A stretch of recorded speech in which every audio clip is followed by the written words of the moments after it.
This is Chet Holmgren, and I'm down to dunk. This is AJ Mitchell, and I'm down to dunk. This is Alex Crusoe, and I'm down to dunk. It's like baby bottle pop. Yeah. Mm-hmm. This is Adam Flagler, and I'm down to dunk. Hey, it's Isaiah Hartenstein, and I'm down to dunk. This is Cason Wallace, and I'm down to dunk. I can't spell Lucas. Hey, how do you spell Lucas?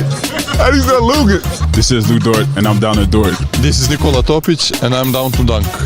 This is Dylan Jones, and I'm down to dunk. This is Isaiah Joe, and I'm down to dunk. And there's probably like 50 to 75 Beanie Babies. Give me like your top 3 Pokemon. Brother, I can't even name. This is Jay Will, and I'm down to dunk. Sometimes the way his brain works is it leaves a lot to be desired. This is Kenrich Williams, and I'm down to dunk. Charmander. Yeah. Charmander. Or you're more of a Charmeleon guy. Charmeleon. This is Shea Gilgeous-Alexander, and I'm down to dunk. Schlecht. You know what it means? Yeah. That means like bad. It means bad. Yeah. Yeah, that's me. Well, it was a good interview, so it wasn't bad. JDub, year 3, and I'm down to dunk for the 3rd time. Thank you.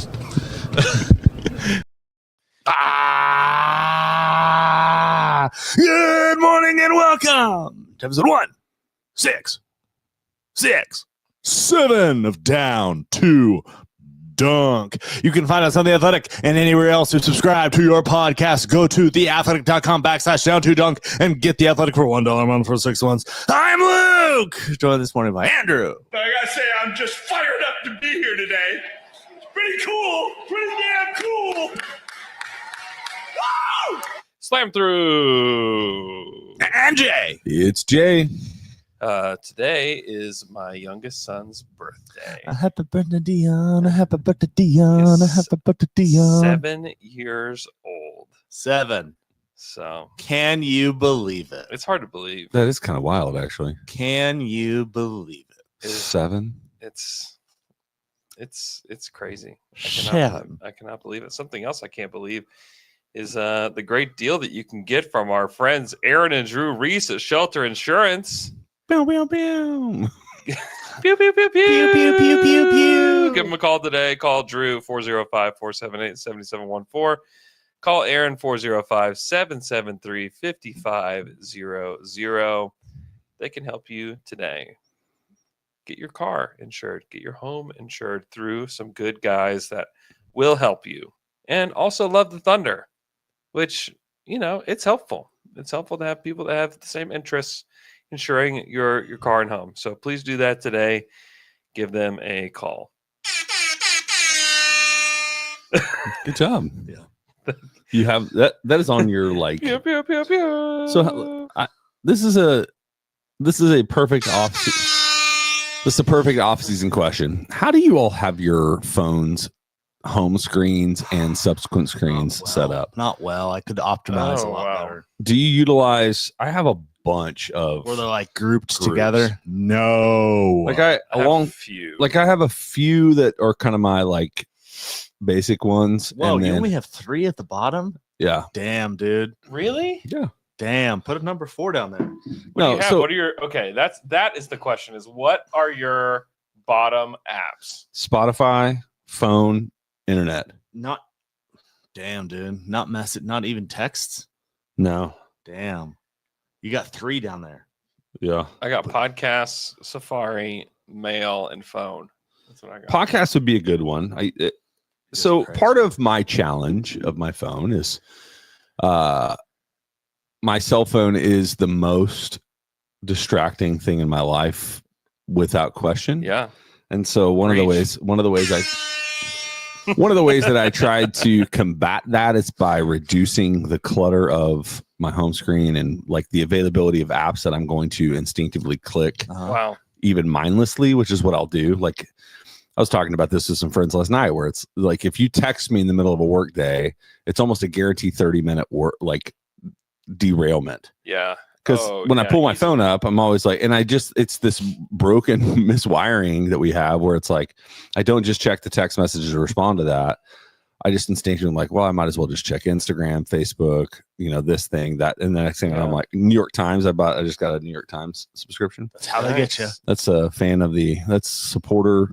I mean, that is the Athletic owners. Yeah. That's how they get you. And so anyway, it was just one of those. And so next thing I know, I'm like, crap, put your phone down. So I've had to take more active steps to reduce the magnetism of distraction through the cell phone. So that's, I was just intrigued. You just have, it feels like you have 7 different pages of just singular apps. Is that kind of how yours? I do, yes. Yeah. Okay. That's exactly how I do. Because I was like, why do you have a foghorn just on your page? It's called ham horn. It's called ham horn. The old ham horn. I used to have others, but that's all I have right now. But You used to have multiple foghorns I used to have multiple things, but that made noises. I haven't clicked on it in. Did you have to download it? No, I had it. It was there, but it's been there for about 8 years. Yeah, but normally if you don't use an app regularly, it goes dormant, and then He you have doesn't to use the cloud. I don't use cloud. Wow. Don't cloud. We talked about this last Don't cloud. week. You sure you even need an iPhone? I didn't update my bottom. My bottom is phone, text, address book, email.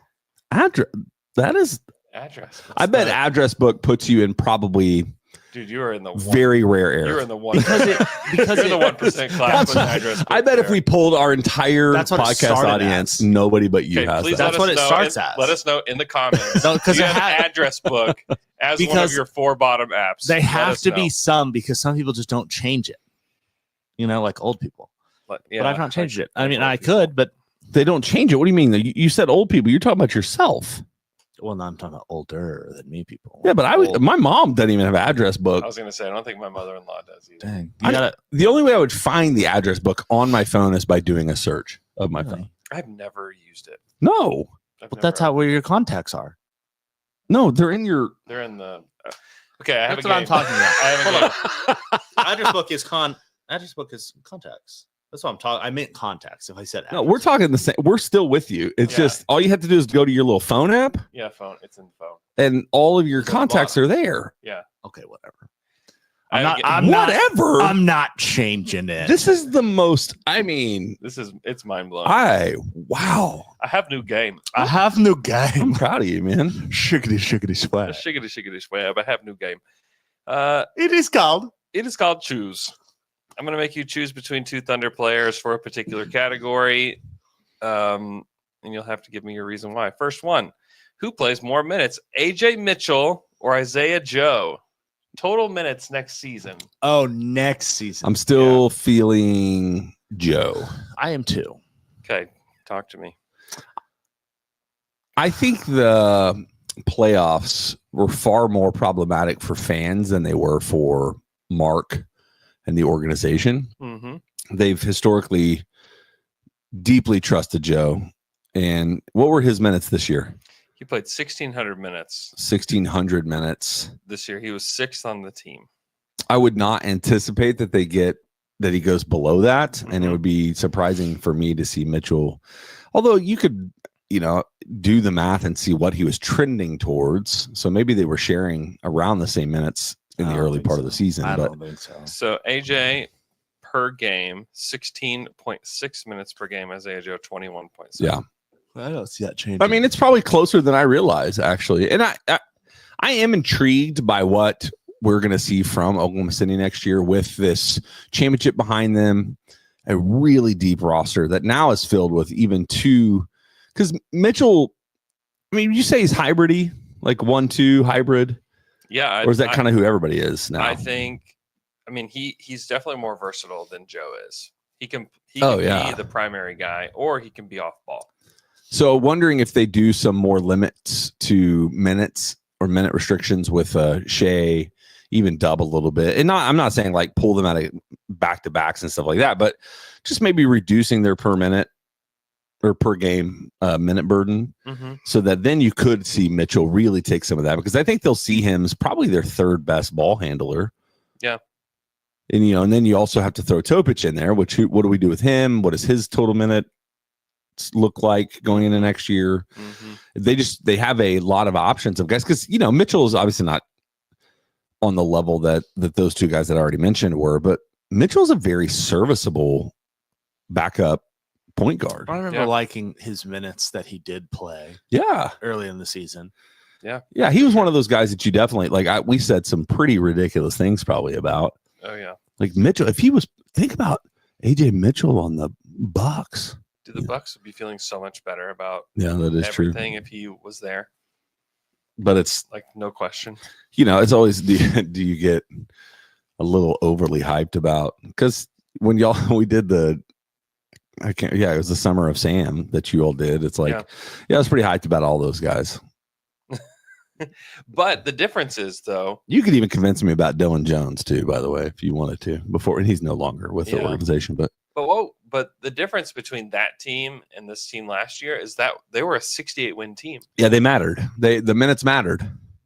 And playing minutes and contributing on that team is so different than contributing on the teams Right. like Trey Mann. But I also even this season, sometimes this is the point of podcasting, though, is you say ridiculous things and then you just keep moving on. But there were moments when AJ Mitchell was hurt, Mm-hmm. and I remember them losing a game or not playing well. I was like, well, I mean, if they had AJ Mitchell, the game's different. It's totally different. Like, they win that game if AJ Mitchell's on the floor. He was good. He played a lot of good minutes for them, and I think he's better defensively than what we thought he would be. Offensively, he's the only other guy that would watch film with Dub and Shea. Like, because they break it off into like, here's the categories of players you're going to watch film with your specific kind of player. He's the only other guy that would watch film with them. It's like, he's their shot creator. He had a game against Memphis where he had 17 points, and against the Zards. Not that that's a great team, but he had 16 points, 12 boards, 2 assists in 21 minutes. Also a run for a large part of the early part of the season where he was the best 3-point shooter on the team. Yeah, I mean, he's a really good player. Second round pick. He's a very good player, and he was awesome in summer league too. I mean, he was immediately the guy that you're like, doesn't belong here. Yeah, and he played a lot. He made the all summer league second team. So shout out to AJ. Shout out. But I agree. I think it's probably Isaiah Joe. Okay. Next one. Who plays more minutes, total minutes this season? Nikola Topic or Thomas Sorber? Oh, man. Topic. Talk to me. I'm prepared for him to make a lot of people mad that the Thunder have him. Oh, okay. I'm prepared for him to be like, show some pretty cool stuff, and people be like, this is Thunder did it again. Sam Presti did it again. I'm ready for that. Okay. And so that I want him to be playing a lot. I'm also a lot. Like 30, 40 minutes a game. No, like 10 to 15 minutes a game. Yes. I'll be like, ooh, which would still be hard. Like, at some point before the season starts, we're gonna have to go through and be like, okay, where do the minutes go? I think you would just save.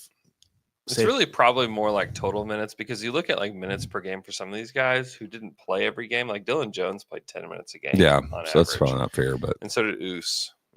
Like if you were to guess like how many minutes Oos played per game, like I don't think you'd guess 10. So maybe another question, not to hijack your game for a second, but yep, if you had to do Topic or Oos.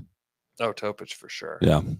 I also think save Caruso for the playoffs. Don't even play him for the regular season. Yeah, just save him. Yeah, he played 1,000 minutes last year. Let's make it 600. Yeah, whatever. Yeah, there are parts of that where you can. Yeah. I think the challenge of Thomas Sorber is really why I would go with Topic in this, is because I still and we already had this discussion after they drafted him. Is it's hard for me to see a path to him playing, because you do feel so confident in your center rotation at this point. Yeah, like with iHeart, J Will, and then even Chet and smaller lineups. K-Rich. Yeah, K-Rich, or even Dub sometimes, or heck, Caruso and the Nuggets, right? Like you have all of these guys, so it's I'm anticipating it's a little harder for that position to be spread out over as many people as it's being potentially said. Although you could say probably the same argument against Topic's minutes too. I also think you kind of mentioned like joking, like don't play some of those guys in back-to-backs. I don't think we need to. Yeah. Like, what are we trying? now, what are we trying to prove in the regular season? Nothing. Mhm. And so Shea, Dub, Chet, if they're feeling, I don't know, back to back, how are you feeling? 95%, don't play them. Mhm. Especially, just not especially, just all of them. All those three, don't do it. Let the guys get some run. But I do think the benefit of what the Thunder have that is really important when we have that conversation. I don't think that the Thunder will go that far. I think they will be far more. And not that this is how the Thunder have always operated. They've always been ultra conservative when it comes to injuries. They've always been very cautious of any minor thing that could turn into something bigger. And so it's not saying they're doing something that's different. But one of the things that makes it towards kind of an embarrassment of riches for the Thunder is just this reality that there is a significant drop off from Shea to AJ for sure, or Topich. Yeah. But it's not the Russ to Samaj. Yeah. It's like the Thunder can play those guys and still be really successful through the regular. It doesn't mean that even if they reduce the minutes of those guys, it doesn't mean that they're going to all of a sudden win 54 games. Mhm. I think they're still in the 60s, even if AJ Mitchell plays.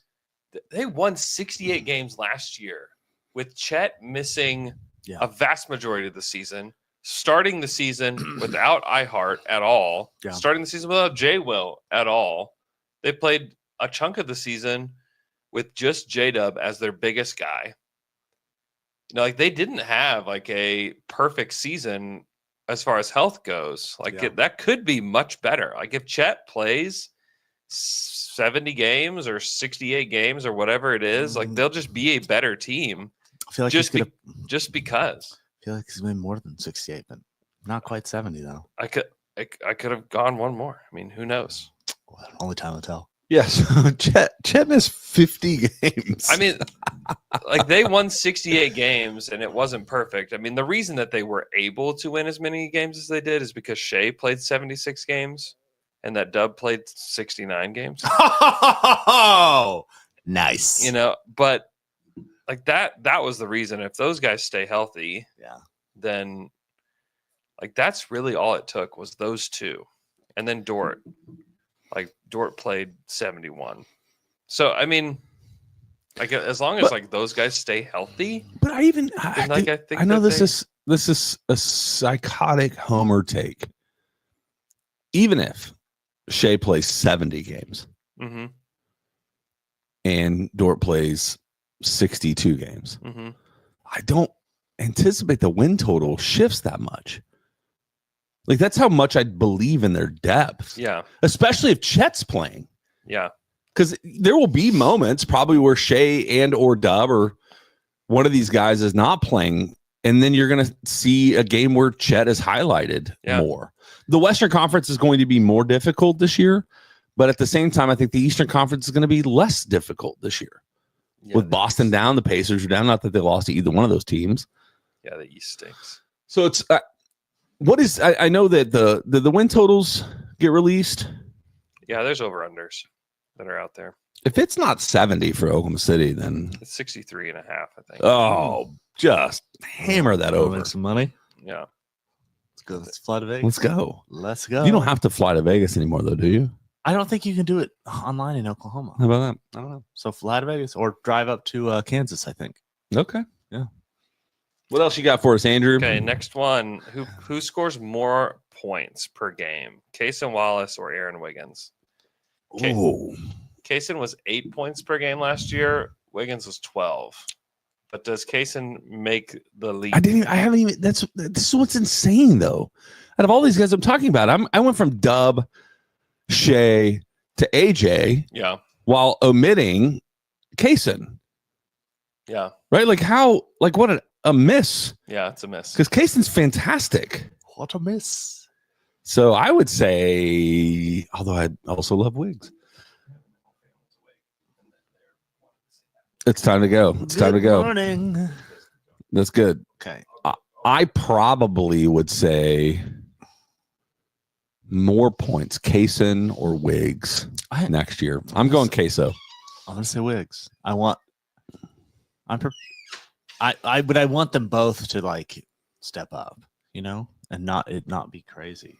We can hop into some Twitter questions. Well, we can keep going through. Well, I don't know his game. What's right there on the right? Do I know? Choose. So Kaysen or Wiggs. So the thing is this is Kaysen's third year. That is usually, I mean, you look at Dub, you look at all these guys. This is usually the year when they take that next step. We already saw through Queso's last year is the expectation of what he can bring offensively has increased. Although I do think they see him more at this point in the kind of threat of a Lou Dort, a Dort mold, to where he's not going to initiate the offense as much as he's simply going to get the pass, make the right decision, shoot the shot, and do really well at that. So that's why I wonder, even Andrew mentioning that AJ was the one sitting in film sessions with Shea and Dub, you know, which means that's what they kind of expect from him. I'm assuming Queso is probably with Caruso and Dort and a different that kind of version of the Thunder. So yeah. But it's hard. Definitely with Dort. You also just don't know what Wiggs does, like what Wiggs brings on a night-to-night basis, what they expect from him, what they don't. He got a lot of points in those moments when he was kind of the lone. I mean, he wasn't alone, but you remember I think it was Portland game where he scored 40 some odd points and both Shea and Dub were sitting. But because wasn't it him that he had a 3-point drought there for a while? Yeah, Wiggs was pretty inconsistent last year. No, I'm talking about Kaysen in the playoffs. Queso was not great in the playoffs. Yeah. Well, was anyone shoot well? Well, there was just a string of games with Kaysen. I think it was in offensively in the finals, he was borderline unplayable. Wow, he can do better. But I do think he came back. So remember also that was when they started Kaysen and had iHeart come off the bench, and then when they flipped that, which he was better. In retrospect, overthinking it. Yeah, this is why. This is what I said after the finals. This is why I believe that it was probably. Now they may not win them all, but I think you're going to see the least consistent version of Oklahoma City in the playoffs in this past season. I do agree with that. Just because it's the state, like it was just such a big stage for them. They're brand new to it. I mean, it was clunky. There were a lot of times offensively where it felt incredibly clunky. And I think largely some of that is the mental aspect of it. Yeah. But but even with that, they still won. That's why I think if I was in another GM, I would be, if you're paying attention to the way this team has played, it's like, it's pretty. Well, I think, this is not brand new, but this is the best opportunity for a dynasty that we've seen since the 15 Warriors. And I also think if you're a GM, you're like, well, let's kind of retool some stuff and plan to be good in like 3 or 4 years from now. Some people are trying to do that. That's what you see the Spurs. I think the Celtics doing that. Well, and the Celtics also got just a calamity of errors for them. Is the Tatum Achilles is a huge thing, obviously, and then you've got the second apron became punitive towards them, so they just got rid of Drew Holiday. Like they took a massive step back this year. And so we'll see how they're able to retool. I mean, Brad Stevens is a good GM, and so I am anticipating that they'll do some good stuff to reform their team. But you want to go to our next? Yeah. Choose who shoots better from 3, Chet or Dort. I still say Dort, but if it is Chet, if Chet shoots better from the 3-point line and plays, let's say 70 to 75 games, I think that that win total we're talking about, 63.5 or whatever, I think you're pushing like some pretty historic ground if Chet can shoot in the high 30s or low 40s. That means Chet has taken a leap that so great. Has maybe moved him to the second best player on the team, which is saying a lot because obviously Dub is phenomenal and third team, all NBA and all-star and all those different things. But if Chet does that, the league is in real big trouble. I think this isn't really about his shooting, but I think if Chet plays full season and Wembanyama is not out for, he had that health issue and he doesn't play enough to qualify, I think Chet gets Defensive Player of the Year. I feel you're absolutely right. I think last year he would have if he would have played during that time. I think if the only thing that stops Wembanyama from not getting the DPOY for next year is the game restriction. So you have to play 65 games, I think is what it is. And look at the narrative around Wembanyama is it's like he could going into the season without even playing, he's the clear favorite for defensive player of the year pretty much until he stops playing, just because of the narrative one, but also the performance on the floor as well. And so, but he has shown as well that it's really hard for him. He's like, it's going to be challenging for him to get past 65 games, but it's also like in the same way you can say that about Wembanyama, you have to say the same thing about Chet too, right? True. I mean, Chet's played 3 seasons and has played only 82 games in season 2, and then 32 in game 3. Last year was a freak. Was a freak injury. Well, so was season 1. I know, and that's why you think he can do it. He just I hope it's not this trend of like every other year. So like Chet plays 82 this year, and then next year plays 22. Hope not. We moved on to your next question. Who do you think is going to shoot better from the 3-point line, Dort or Chet? I think it's Dort, but I hope it's Chet. That's what we said. I said if Chet's shooting high 30s, low 40s from the 3-point line this year on like reasonable shots, I think the Thunder win 70 games. I think that's very possible. I think that's in the realm of possibility. What is even the craziest thing that you could say that you were like, no, that is not even in the realm of possibility. Yeah, bold predictions is going to be real challenging. It's going to get bold predictions will be crazy. It'll have to, because it's for me it's 70. It's 70 games. Yeah. I feel like it's not quite 70. 72. It might be a little less than 70. A little less than maybe 70. A little more than what they had last year. I don't know if 68 does too low though. It's a little too low. Talk about like records, or I guess that's a record technically, that it's really hard for me to fathom anybody ever winning more than 73 games. Yeah, it will take a historically great team to do it. One that maybe kind of in the middle of the country, maybe pretty young, a thriving, already won a champion. In the middle of the country. Yeah, big league city. It might take a big league city for that to happen. Yeah, I just don't think. I mean, had the Thunder had better health last year, is it insane to think they could have won 5 or 6 more games? No, is that crazy? No, you can also, like, the good part is, and this is would be a decent podcast episode, is to go through the 14 losses that they had. Yeah. And just see, what happened here? How many of those can you say, well, if they just had something else? Yeah. If just AJ Mitchell was on the floor. If they only had AJ for the rest of the season. I'm glad you found that again. I did it. My volume was all the way down first time. Oh, wow. Let's take a quick break, and we'll come back, and we'll do some Twitter questions. You didn't do the last choose. Yeah, and we're back after that quick break. Elman, you want to do some Twitter questions? Yes. Twitter questions. You got questions and you ask them on Twitter. Now we answer them for you. This is Twitter questions. Now let's get down to it. Hey guys, let's do Twitter questions. The first comes from @IamKevKevBot, who says, which team makes the biggest leap next season? Who drops off the most? Biggest leap, probably Oklahoma City. Probably the Thunder. I mean, never heard of them.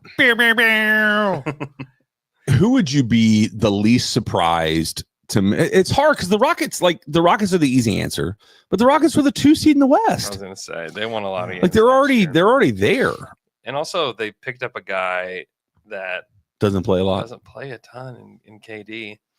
So I think Atlanta was 40-42. Oh, that's the darling pick this summer. I think they could jump to like 47 wins. Now a team like makes a giant jump. I mean, the teams that were really bad, like I just don't know if I believe that there's a leap coming from any super terrible team. What was Orlando's win total this year? Orlando won 41 games. So that's a team that could Would you see them hit 50? They could hit 50. Yeah, maybe that's especially in the East. That's more than I think Atlanta. A full season of Suggs would be pretty helpful.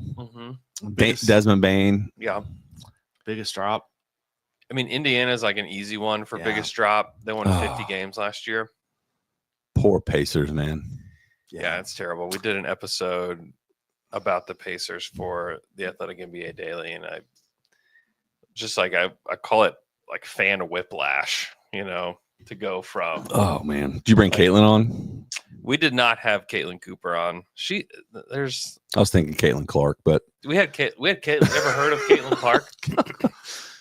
We had Caitlin Clark, face of Indiana. That's one. I think. Who else could really fall? I mean, Memphis won 48 games last year. Oh yeah, I think they're in the 30s. Like I don't think they're going to win all that much. Everybody else is kind of going to stay where they're at. You know, Philadelphia could be the biggest jump. Like if they go to 500, aren't they the hardest team to really like believe? Like, is there anybody harder to believe in? I mean, the Jazz are hard to believe. No, they're going to be exactly what you anticipate they'll be. Harder. They're probably the hardest team to predict, I would say. Yeah, because they've kind of got burnt by the lottery enough where they may actually try to. I mean, the Sixers are the hardest team to predict. Win games, maybe. Yeah, you know, I don't know what the Sixers are going to be. You know what team I can't wrap my mind around for next year is the Mavs. Like, yeah, who are they going to be without Kyrie for probably 80% of the season? Yeah, I mean, I could see them doing worse than they did last year. Yeah, they could be. I could see that easily, but I could also see them doing better. Like, there's a lot of variation with them. Yeah. What do you get from Cooper? They don't have anybody that can bring the ball up. I know. It's even like what's crazy. I didn't even realize this is where I didn't know Spencer Dinwiddie went to the Hornets. Yes.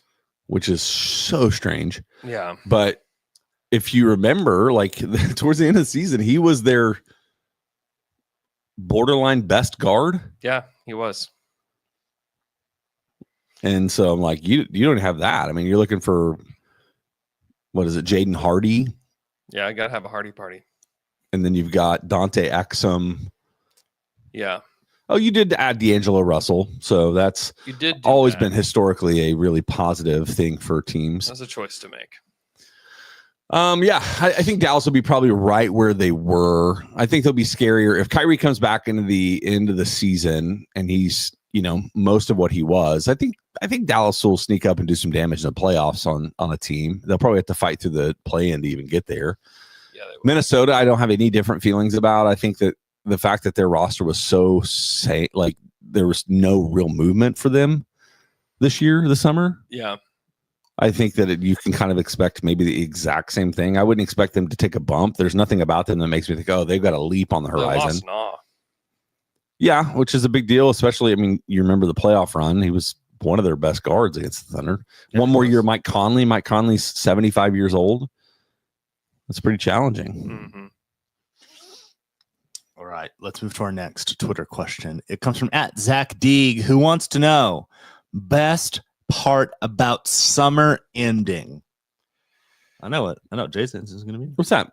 Football. Oh yeah, I am. I have transitioned into OU football mode. Football. Consuming a lot of information. I'm at soccer. My hype level for OU football, not that anybody cares, is probably a little too high going into a season. Wait, what did you say?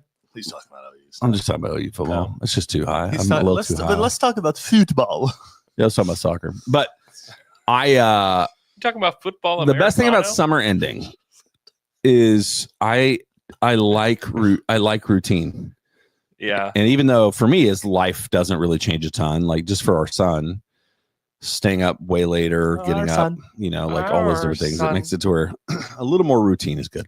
Yeah. But most definitely football. Football. Football. I was gonna say weather this weekend and yesterday pretty nice.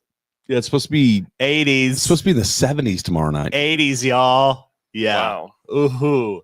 A little break. A little nice for you. But the heat dome's returning. Is it? Yes. I think next week we're supposed to be in the triple dig. We still haven't reached Tomorrow's it. going to be amazing. We still haven't reached 100 yet. Yeah, if you got any outdoor projects you've been putting off, this is the weekend. Mow that lawn. Mowed last night.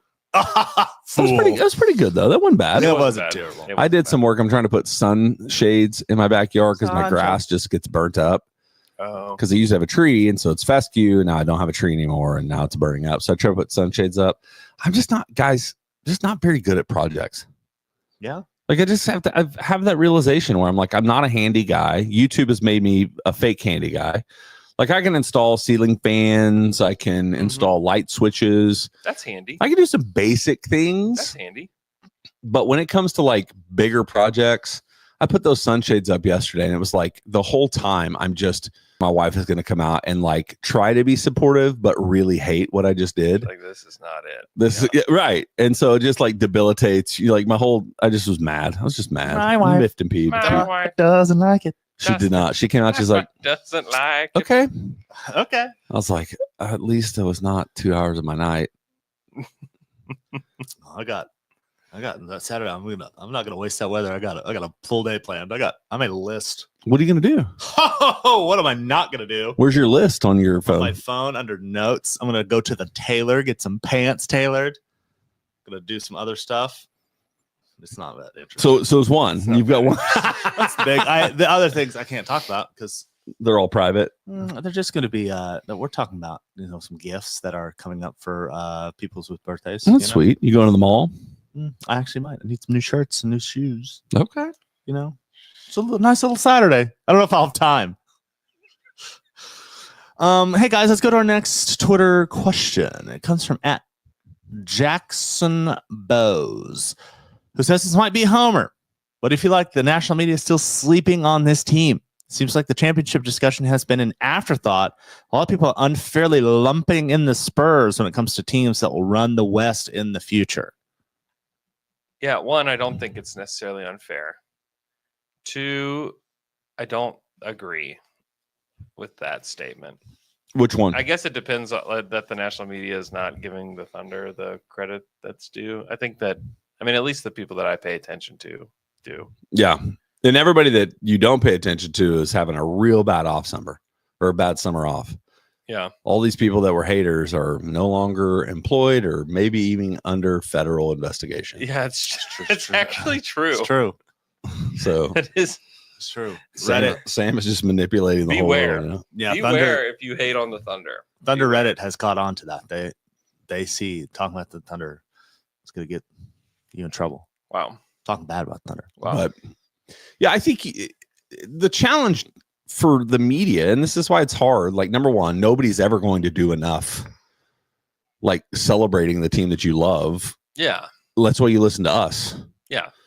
So it's like nobody's ever going to be like, we're going to spend the next 7 episodes of First Take just giving the Thunder their flowers. It's like that's not what draws people to watch their show.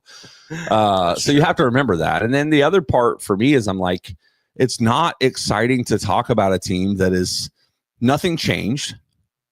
No dramatic changes for them. They didn't make any big upgrades. There's no controversies with this team. Right. Yeah. They're a very Spurs-esque team where it's like they just go about their business. Yep. And so it's not the sexy team to talk about on national media shows. And so they're not going to do that.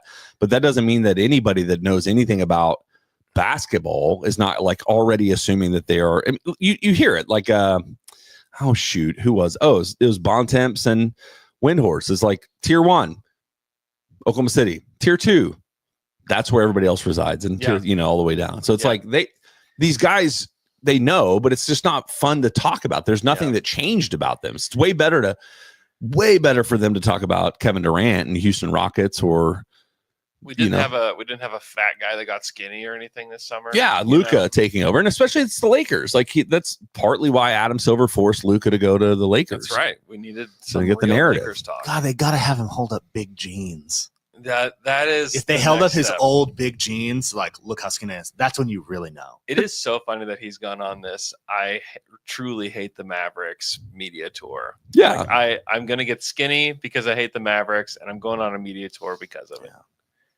Fantastic, That's actually. great. I'm gonna only eat Subway. Gotta be careful. That's a dark road.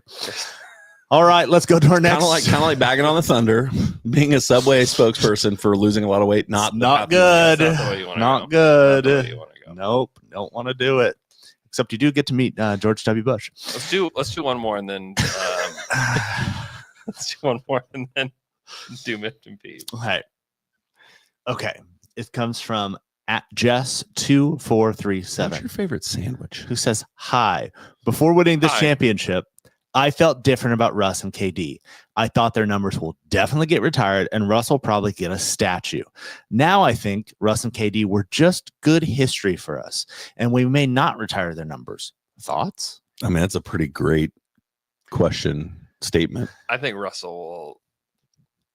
The statue is a question because, like, do you build a statue for a player that didn't win a title? Now that you're a team that wins titles, I don't think there's a statue, but I do think we Definitely retire retire their numbers. they I have to retire his number. I Yes. don't know that they have to retire Kevin's. I don't think they I should. think- Bro. No, they Yes. should. I don't think they have to. Yes.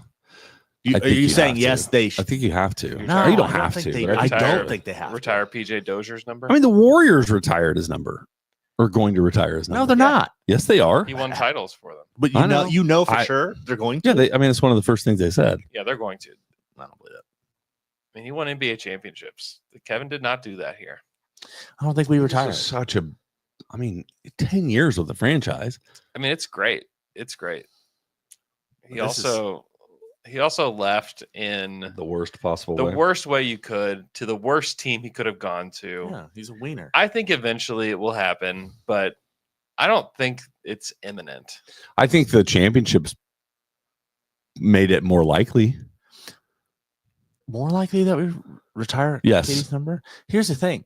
Because it's instead of constantly being consumed by what could have been, we're like, you know what? They all have perspective now because we are champs. Yeah. I think it's probably going to happen for both of them no matter what. Like if they never got back to it, I think Kevin would have been the best player in Thunder history. I think Russell had the best career as a Thunder player. I think Kevin was the best player. Yeah, up until Shea. But Shea now takes that mantle. So, but Especially if he gets two MVPs.